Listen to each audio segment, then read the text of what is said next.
Hi, this is Taz. I'm coming to you live from Boston, calling more specifically the tour bus of 21 Pilots. I've been told that if I give them enough Red Bull, they will let me stay here for the rest of the day because it is still very hot outside. So gentlemen, the first question I have for you today, I saw your album cover for the first time a while back, and my first thought was, my God, a year of touring really took a number on these folks. Like, they have not aged gracefully this last year. But obviously, it's not you guys, it's two older gentlemen. What is the idea behind the album art? Who are those folks? Like, talk to me a little bit. Those guys are our grandfathers, actually. Awesome.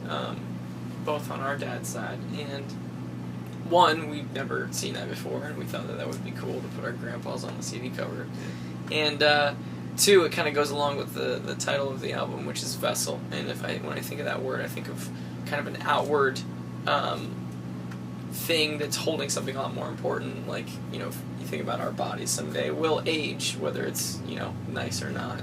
And we hope to be as old as those guys someday and still doing what we love and being able to say what it is that we want to say with our music. So it's kind of like both of those things came together, and we had a photo shoot that they, you know, they were all pretty confused what was going on. So we just told them, like, just wear what you always wear. Come to the studio, and we'll snap some photos. So it was good. They've obviously seen the album cover like since then, right? So like, how did they respond? Did they like it? I think they liked it. Yeah. I know my grandpa, like, I think it was maybe a year and a half afterwards. I don't think he really knew what was going on. And then he went into Best Buy and he saw himself. So that's kind of when he first copped the album. Gotcha. That's awesome. So talk to me a little bit about the writing on this album. You guys are notorious for bridging a bunch of genres and kind of doing it really cleanly. When you have the bare bones for a track, you've got the rhythm, the melody, the harmony. What motivates you to go in a certain direction when it comes to genre? Are these all ideas that you kind of have like a bank that you just like pull from for each specific song? Or is there a more guided direction for each track? Josh and I are just influenced by so many things, and it's not just music, but it's also just, you know, coming from a generation of kids that grew up with the internet and the ability to get what you wanted and now. And I think that has really influenced our ability and our hunger for things to change and for things to stay interesting. And also the last thing we would want is for someone to listen to you know, the first 10 to 15 seconds of a song and go, okay, yeah, I get it. You know, we want, we just can't help but continue to introduce new things. So most of the time we're working on kind of showing self-control, because if it were, you know, completely, if we didn't care what anyone thought, we would probably have key changes and tempo changes and like all these things. It wouldn't even be like a song. So we kind of like have to show a little self-control and put together one idea that's one idea, but we still work on trying to make that idea something that is dynamic and interesting the whole time. Cool. So when you go for that interest, and even if with that self-control, does it ever get too hard to play live? Do you ever have to like make those considerations in the studio, like, oh, it'd be really cool if we did this, but then this song can never go like on stage? What do you think? Are you running into this situation?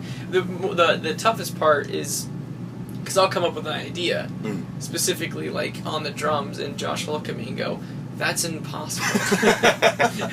So I don't know. I mean, we've pretty much figured out every idea that we've ever thought of, though. Gotcha. Live, wouldn't you say? Yeah, and a lot of times even I think like when there's a new idea, it's like kind of I know that when he like comes to me with an idea, it's like, this is how I picture it being live, and I hope that mentality never changes, because I think that you know, we spend a few months in the studio recording, but then we spend a few years on the road playing those songs, and so I think that the way that those kind of translate onto a stage and live, and what that looks like kind of from a visible aesthetic that's like somewhat kind of going for like theatrical a little bit, I think those songs really translate best that way. And so in the kind of like writing process is always kind of the idea of what it's going to look like on stage. So sometimes when there are those impossible things, then we just try and change a little bit, or just challenge ourselves to pull off the impossible things. Cool. Well, I'm going to wrap it up now with a chance for you guys to clear the air. What is the biggest misconception about 21 Pilots out there right now, if there is one? Biggest misconception? Misunderstanding of the sound. Yeah. Like, You want like a serious answer, or do you want? I would love a serious answer. Well, then I'm not going to give it to you. Then you can go for the funniest answer you can think of. This could get bad so quick. No, seriously. When you hear the album and you hear the music, one might think, well, I wonder what this looks like live. It may not feel right. It may kind of feel stretched, or how would they even pull this off live? Honestly, one of the biggest, not misconceptions, but when you listen to the album, that's what someone may think. It would be tough to pull off live. We believe that when you see it live, it finally makes sense. Like, it is in its purest form. It is what it is. We've always intended. We didn't, like, kind of what we were saying, we didn't come up with this idea and then try to, like, oh geez, we really need to figure out how to do this live. How we're going to do it live is always inside of the idea as it's being kind of created. Gotcha. And so I like to believe that our shows are the pinnacle of what this band is trying to do. Cool. Well, you can see the pinnacle of what they're trying to do if you get down to Boston Calling really quick, but way, way before this ever goes to air. But we are live from Boston Calling. I'm with 21 Pilots, and this has been a pleasure. Gentlemen, thank you so much for your time. Yeah. Awesome. Peace. Cool. Cheers, man. All right, cool. All right, cool. Awesome. Looks good. That's a cool little situation. I like Yeah. that. Right? Just plugs in. Very, the very phones. portable. See that, Mark? Oh, okay. Yeah. It's just going into voicemail. There's nothing fancy. Yeah. Really?